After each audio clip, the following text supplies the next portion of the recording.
Movie की शुरुआत में हम एक बच्चे भास्करा को देखते हैं जो कि ग्रेवयार्ड में अपने पिता की ग्रेव पर बैठकर उनसे बात कर रहा था। उसके पिता अब इस दुनिया में नहीं थे। अब वह अपने पिता को अपने बेस्ट फ्रेंड के बारे में बता रहा होता है और अब वह अपने पिता को अपनी माँ के बारे में बोलता है।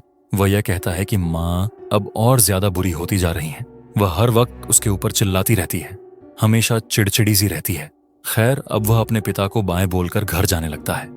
घर आकर हम उसकी माँ मिसेस आदित्य को देखते हैं जो कि उस पर काफी चिल्ला रही थी क्योंकि वह स्कूल खत्म होने के बाद अब घर आ रहा था। वह उसको समझाती हैं कि उसे स्कूल खत्म होने के बाद सीधा घर आ जाना चाहिए। तब वह यह कहता है कि वह अपने पिता की ग्रेव पर गया था और तब उसकी माँ उस पर और भी ज्यादा भड़क जाती है और कहती है कि वह उसे पाल रही है, न कि उसके पिता।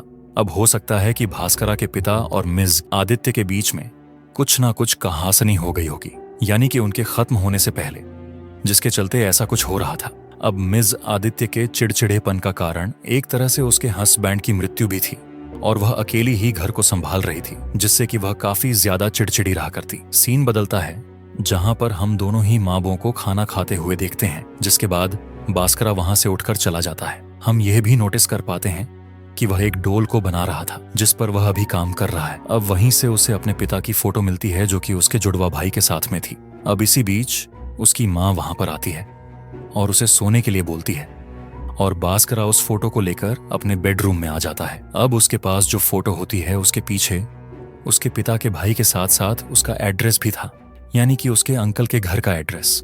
अब अगले दिन वह स्कूल जाता है जहां पर उसका सिर्फ एक ही अच्छा दोस्त था जिसके बारे में वह अपने पिता के ग्रेव के ऊपर बैठकर बता भी रहा था और बाकी कोई भी उससे बात नहीं करता था। खैर, अब टीचर उन बच्चों को बताती है कि वह लोग कल एक बहुत ही अच्छे म्यूजियम में जाएंगे जिसका नाम मैरीटाइम था। यह सुनकर वहां पर एक बच्चा तो ये कहता है कि वहां पर एक रूम के अंदर एक लड़की ने खुद को खत्म कर लिया था और कहा जाता है कि वह लड़की आज भी लोगों को हंट करती है, यानी कि उसकी आत्मा। अब उसकी बातों को सुनकर भास्करा हंसने लगता है क्योंकि उसे भूत प्रेतों पर विश्वास नहीं था।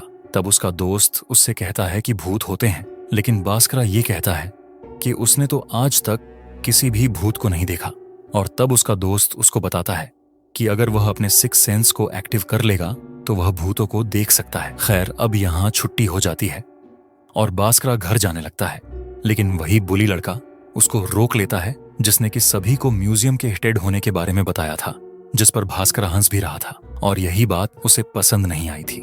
इसलिए वह भास्करा को धक्का देकर गिरा देता है जिससे कि भास्करा की नाक से खून आने लगा था। अब घर पहुंचकर उसकी माँ उसे काफी बातें सुनाती है क्योंकि उनको लग रहा था कि भास्करा लड़कर आया है। वह उसकी यूनिफॉर्म भी देखती है जो कि फट गई, जिस पर वह उसे काफी लेक्चर देती है कि पैसे पेड़ पर नहीं उगते और वह इतनी मुश्किल से उसकी फीस को भर रही है, लेकिन वह फिर भी ऐसी हरकतें करता है। अब अपनी माँ की इतनी सारी बातें सुनकर भास्करा इमोशनल हो जाता है और उसकी आंखों से आंसू टपकने लगते हैं, जिसके बाद भास्करा अपनी डॉल के पास जाता है और उससे कहता है कि वह उसकी माँ की रक्षा करे क्योंकि वह उसके अंकल एंटोन को ढूंढने जा रहा है। यहाँ पर जो भास्करा था वह घर से भागने वाला था। वो पहले म्यूजियम जाएगा अपने स्कूल फ्रेंड्स के साथ और उसके बाद जाएगा सीधा अपने अंकल के एड्रेस पर।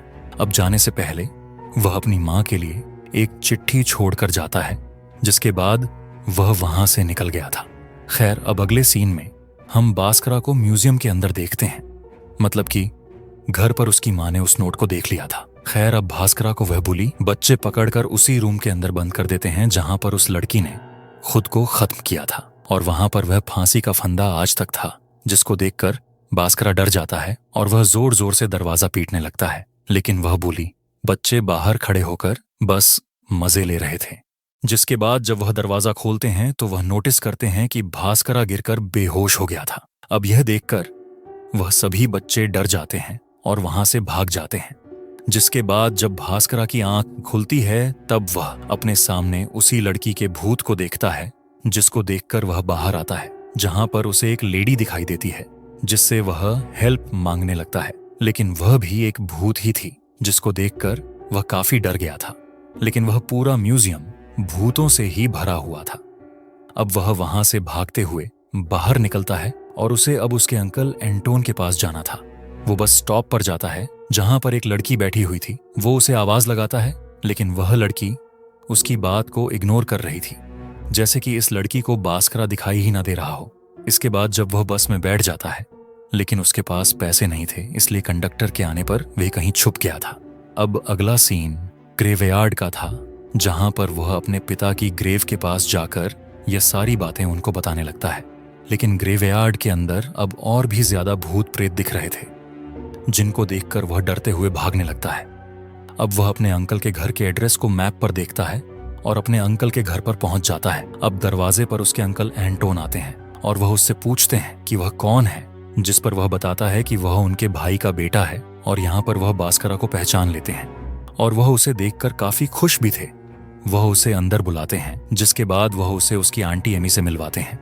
वह लोग उसको देखकर बहुत ही ज्यादा खुश थे, जिसके बाद वह उनकी ट्विन डॉटर्स एमेल और लिया से मिलते हैं। अब इसके बाद यह लोग खाना खाने बैठते हैं और खाना खाते टाइम एंटोन का परिवार काफी खुश लग रहा था। भास्करा नोटिस करता है कि उसके अंकल का परिवार काफी अच्छा है और वह हर वक्त हंसते रहते हैं, और आंटी एमी अपनी बच्चियों को काफी अच्छे से ट्रीट करती है। खैर, अब इसी बीच वह नोटिस करता है कि उसके अंकल को खांसी आती है और वह पानी पीते हैं। अब आंटी एमी अपनी बच्चियों को बताती है कि वह वेकेशन पर जा रहे हैं, जिससे कि वह दोनों काफी खुश थी। खैर, अब खाना खाने के बाद में बास्करा आंटी एमी के पास में आता है। वह उनसे यह पूछता है कि क्या वह कभी अपनी बेटियों के ऊपर चिल्लाती नहीं है, जिस पर वह कहती है कि हाँ, वह कभी कभी चिल्लाती हैं जब उनकी बेटियां गलती करती हैं।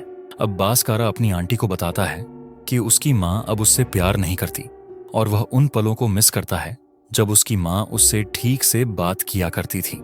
लेकिन अब वह उससे बिल्कुल भी अच्छे से बात नहीं करती है, ना ही अच्छे से ट्रीट करती हैं। तब उसकी आंटी उसको यह कहती है कि इसका कोई ना कोई रीजन होगा, शायद से वह किसी चीज से परेशान है। जिसके बाद में एंटोन आकर बास्कारा को उसका रूम दिखाने के लिए ले जाता है, जहां पर आज वह सोने वाला था। अब बास्कारा को वह रूम काफी पसंद आता है, जिसके बाद उसकी आंटी वहां रूम में आती है, जहां पर वह उसके लिए चॉकलेट मिल्क लाई थी। अब आंटी एमी उसको कहती है कि वह जब तक चाहे यहां पर रह सकता है। खैर, अब उसके अंकल आंटी वहां से जाने लगते हैं, लेकिन जाने से पहले अंकल एंटोन उसको एक इंटरेस्टिंग चीज दिखाते हैं। वो बताते हैं कि अगर उसको लाइट्स ऑन ऑफ करनी है तो उसे खाली 2 बार ताली बजानी होगी, जिससे कि लाइट्स ऑन ऑफ हो जाएंगी। और ये देखकर बास्कारा काफी इंप्रेस हो गया था। जिसके बाद वह सो जाता है, लेकिन आधी रात को उसके रूम के अंदर एक गोस्ट आती है जो कि उसे हंट कर रही थी। जिसके बाद वह भूत कहीं पर चली जाती है, लेकिन वह नोटिस करता है कि उसके दरवाजे पर कोई था। अब दरवाजा खोलने पर उसे उसके अंकल की बेटियां एमल और लिया मिलती हैं, जो कि बास्कारा से यह कहती हैं कि वह रूम से बाहर ना निकले, और ऐसा उसके अंकल एंटोन ने उसको बताने के लिए कहा है। अब इस सीन के बाद बास्कारा अपने बेड पर सो रहा होता है, लेकिन हम नोटिस करते हैं कि वह भूत वहीं पर है। अब इसके बाद उसकी दोबारा नींद खुलती है, जहां पर वह नीचे की तरफ बढ़ता है। वहां की जो लाइट थी वह अचानक से जल बुझ रही थी, लेकिन तभी उसकी दोनों जुड़वा बहनें उसे नीचे जाने से मना करती हैं। ऐसा लगता है कि जैसे वह आउट ऑफ नोवेयर आ गई थी। जिसके बाद वह अपने बेड पर वापस चला जाता है। अब वह अपने रूम की विंडो से एक बूढ़ी महिला को देखता है, जिसके हाथों में कुछ ऑफरिंग थी, और वह लेडी भी बास्कारा को देख लेती है। यह देखकर बास्कारा नीचे जाता है, लेकिन वह लेडी गायब थी, यानी कि वह वहां से कहीं चली गई थी। जिसके बाद हम उस ओल्ड लेडी को देखते हैं, जो कि एक रिचुअल कर रही थी। अब अगली सुबह बास्कारा उठता है और उसके अंकल के पास जाता है, जहां पर उसके अंकल लैपटॉप में काम तो कर रहे थे, लेकिन लैपटॉप बंद पड़ा हुआ था। यह देखकर उसे काफी अजीब सा लगता है। अब वो अपने अंकल से बात करता है, तो पहले तो उसके अंकल काफी सीरियस से लग रहे थे, लेकिन अचानक से उनके इमोशंस बदल जाते हैं। जिसके बाद वह खाना खाने बैठते हैं, जहां पर वही खाना था जो कि कल रात को बना था।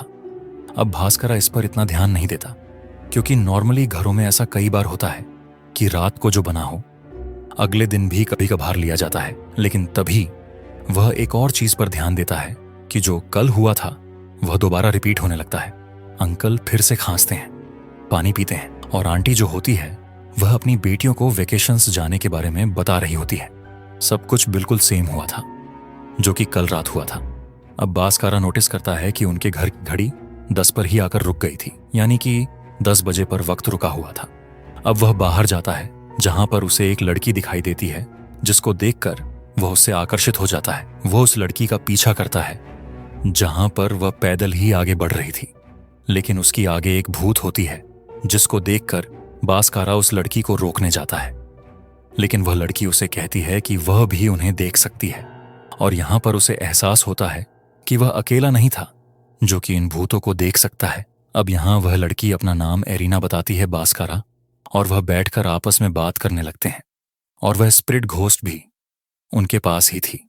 अब बास्कारा जो होता है वह इरीना से पूछता है कि वह कितने समय से इन चीजों को देखती हुई आ रही है, जिस पर इरीना बताती है कि बहुत लंबे समय से। तब बास्कारा उसे बताता है कि वह इन चीजों को तब से देख पा रहा है जब से वह उस म्यूजियम के अंदर गिर गया था। खैर, अब वह उसे यह भी पूछता है कि क्या उसे डर नहीं लगता इन सब चीजों से, जिस पर वह बताती है कि नहीं, उसे डर नहीं लगता, क्योंकि उसकी दादी ने उसको एक एमुलेट दिया हुआ है, और उसकी दादी ने कहा है कि यह उसे बुरी स्पिरिट से बचाएगा। जिसके बाद वह अपनी नई दोस्त के साथ उसके घर पर जाता है, जहां पर बास्कारा उस ओल्ड लेडी के बारे में बताता है जिसने उनके घर के सामने ऑफरिंग्स को रखा था। तभी वही ओल्ड लेडी बास्कारा को इरीना के घर पर दिखाई देती है। दरअसल ये बूढ़ी महिला ही इरीना की दादी थी, जिसको देखकर वह काफी डर जाता है, और इरीना की दादी कहती है कि उसकी हिम्मत कैसे हुई उसके घर में आने की।